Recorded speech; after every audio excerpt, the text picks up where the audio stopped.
Hello बच्चों, देखिए हम लोग क्वेश्चन नंबर 8 देखते हैं।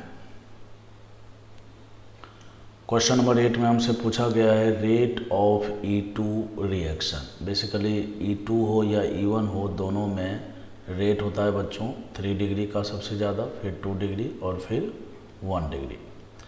बेसिकली होता क्या है बच्चों,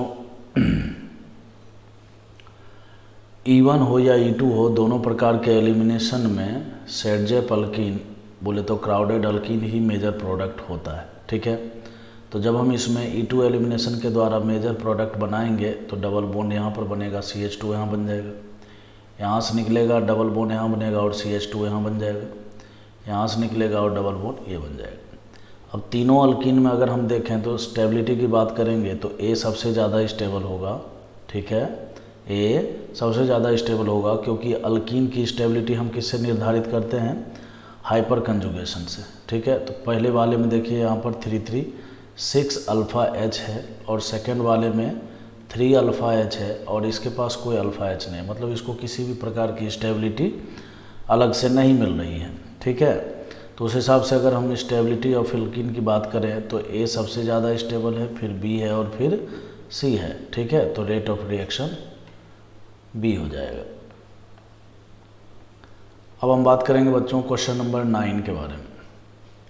इसमें कहता है which reaction result in the formation of pair of enantiomer. Enantiomer हमें बनाना है। ठीक है बच्चों, देखिए यहाँ पर जो Cn- है ये एक स्ट्रॉन्ग न्यूक्लियोफाइल है और स्ट्रॉन्ग न्यूक्लियोफाइल आप जानते हो कि ये क्या करता है, SN2 अटैक करता है। ठीक है, और SN2 अटैक करता है मतलब ये बैक अटैक करेगा। तो बेसिकली जब ये बैक अटैक करेगा बच्चों तो यहाँ पर आयोडीन एक अच्छा लिविंग ग्रुप है। ठीक है, तो जैसे ही Cn- यहाँ पर अटैक करेगा तो मैं आपको प्रोडक्ट बनाकर बताता हूँ। इस तरह से डैश पर, कहने का मतलब वेज पर लगा हुआ है ये, तो ये क्या करेगा, डैश से अटैक करेगा। ठीक है, और आयोडीन यहाँ से लीव कर जाएगा। तो बेसिकली वेज पर तो आ जाएगा हाइड्रोजन और डैश पर चला जाएगा Cn-, और केवल एक ही प्रोडक्ट यही वाला आपको देखने को मिलेगा, इन्वर्जन प्रोडक्ट। ठीक है, तो इनांसियोमर के लिए तो हमें दोनों चाहिए ना। यहाँ पर देखिए सेकंड वाले में बच्चों क्या है कि ये आयोडीन है, आयोडीन और H2O लिया हुआ है, तो H2O एक वीक न्यूक्लियोफाइल है, तो सबसे पहला नंबर क्या होगा, यहाँ से आयोडीन लीव करेगा और आयोडीन लीव करेगा तो यहाँ पर कार्बोकेटाइन बनेगा। ठीक है, आयोडीन लीव करेगा तो कार्बोकेटाइन बनेगा और कार्बोकेटाइन बनने का मतलब है कि sp2 हाइब्रिडाइज। ठीक है, तो अब यहाँ पर जब प्रोडक्ट बनेगा तो बेसिकली H2O का ऑक्सीजन जब अटैक करेगा तो 50% चांस टॉप से और 50% चांस बॉटम से होगा। समझ के बात को, तो कहने का मतलब यह है कि एक पॉसिबिलिटी तो ऐसी होगी जिसमें हाइड्रोजन होगा डैश पर और OH होगा वेज पर, और एक पॉसिबिलिटी ऐसी होगी जिसमें हाइड्रोजन तो होगा मैंने डैश पर होगा OH और वेज पर हो जाएगा हाइड्रोजन। ठीक है, तो उस हिसाब से आपको यहाँ पर इनांसियोमर देखने को मिलेगा। और देखिए एक ही कायरल सेंटर है तो इनांसियोमर हो भी जाएगा। इस वाले में बच्चों फिर से देखिए OH- है, तो OH- एक स्ट्रॉन्ग न्यूक्लियोफाइल है, तो ये क्या करेगा, बैक अटैक करेगा। तो बैक अटैक करेगा तो ये जस्ट पीछे से जुड़ जाएगा जाकर और ये यहाँ से निकल जाएगा। ठीक है, और चूँकि यहाँ का कन्फिग्रेशन फिक्स है तो ऐसी स्थिति में आपको एक ही प्रोडक्ट देखने को मिलेगा। यहाँ पर क्या होने वाला है, तो यहाँ पर ये होगा कि जैसे मान लीजिए आयोडीन एक लिविंग ग्रुप है और मिथेनॉल जो है यहाँ पर एक वीक न्यूक्लियोफाइल है। ठीक है, तो जब ये यहाँ से लीव करेगा, तो जब ये लीव करेगा बच्चों तो आप गौर से देखिए यहाँ पर क्या होगा, हाइड्रोजन कार्बोकेटाइन बन जाएगा, कार्बोकेटाइन पर इसका अटैक होगा तो ये हाइड्रोजन और इसके वेज पर जो है आपको OCH3 देखने को मिलेगा। अब गौर से देखिए ये वाला कार्बन जो है ये कायरल रहा ही नहीं। अब चूंकि ये कायरल है ही नहीं तो इनांसियोमर तो ये देगा ही नहीं। भाई इनांसियोमर देने के लिए यहाँ पर कार्बन का कायरल होना बहुत ज़रूरी है। ठीक है, तो कुल मिलाकर ऑप्शन नंबर B ही इसका करेक्ट आंसर है। अब हम बात करेंगे बच्चों क्वेश्चन नंबर 10 के बारे में।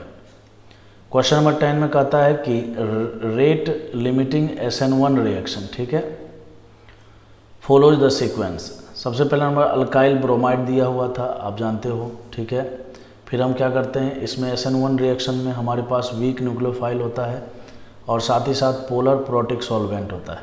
क्या होता है बच्चों, पोलर प्रोटिक सॉल्वेंट होता है। तो ये क्या करता है, यहाँ पर वीक न्यूक्लियोफाइल जो है बच्चों ये डायरेक्ट अटैक नहीं करता है, तो इसके ऊपर जो है ना पोलराइजेशन तो देखिए पहले से ही होगा ही इलेक्ट्रोनिगेटिविटी डिफरेंस के कारण, ठीक है। फिर क्या होता है, धीरे धीरे ये एक दूसरे से दूर जाने लग जाते हैं, और ये जो हमारे पोलर प्रोटिक सॉल्वेंट है ये क्या करता है, हाइड्रोलाइसिस करता है इस कैटायन का भी, और कहने का मतलब है कि वाटर हमने लिया तो हाइड्रेट हो जाएगा, और जो भी लेंगे हम यहाँ पर वो क्या करेगा, ठीक है। पोलर प्रोटिक सॉल्वेंट जो है पॉजिटिव और निगेटिव दोनों प्रकार के स्पीसीज़ को क्या करता है, एक प्रकार से क्राउड कर लेता है, ठीक है। कहने का मतलब दोनों को स्टेबिलिटी देता है घेर कर, ठीक है।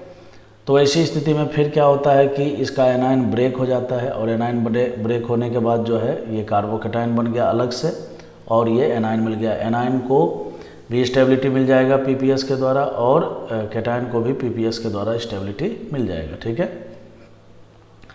और तो और कार्बोकैटायन बना है तो आप जानते हो कि कार्बोकैटायन बना है तो ये अपनी स्टेबिलिटी को बढ़ाने के लिए रीअरेंजमेंट भी कर सकता है। क्वेश्चन पढ़ते हैं, क्या कहता है, the true statement about the sequence on the basis of assumption that are contain the 3 different group is, ठीक है। अब कहता है more stable carbocation, more stable greater is the proportion of racemization, बिल्कुल सही बात बोला है। फिर कहता है द मोर न्यूक्लियोफिलिक सॉल्वेंट, ठीक है, the more nucleophilic the solvent, ठीक है, मतलब न्यूक्लियोफाइल सॉल्वेंट के द्वारा जितना सॉल्वेटेड होगा, greater is the proportion of inversion, सही बात है। अब आपको एक बात ध्यान रखना चाहिए, ये आप जानते भी होंगे, बेसिकली बच्चों क्या है कि यहाँ पर जब कार्बोकैटायन बनता है, ठीक है, तो हमारे पास न्यूक्लियोफाइल जब अटैक करता है, तो न्यूक्लियोफाइल जब अटैक करता है तो बेसिकली हमें 2 प्रकार के प्रोडक्ट मिलते हैं।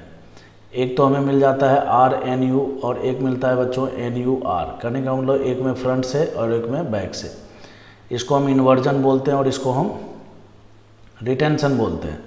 तो थ्योरेटिकली तो हमारा ये मानना होता है कि रिटेंशन प्रोडक्ट और इन्वर्जन प्रोडक्ट बराबर मिलता है, लेकिन इन्वर्जन प्रोडक्ट जो है ज़्यादा अमाउंट में मिलता है, ठीक है। तो इन्वर्जन प्रोडक्ट ज़्यादा अमाउंट में किसके ऊपर डिपेंड करता है बच्चों, ये न्यूक्लियोफाइल के ऊपर डिपेंड करता है, ठीक है।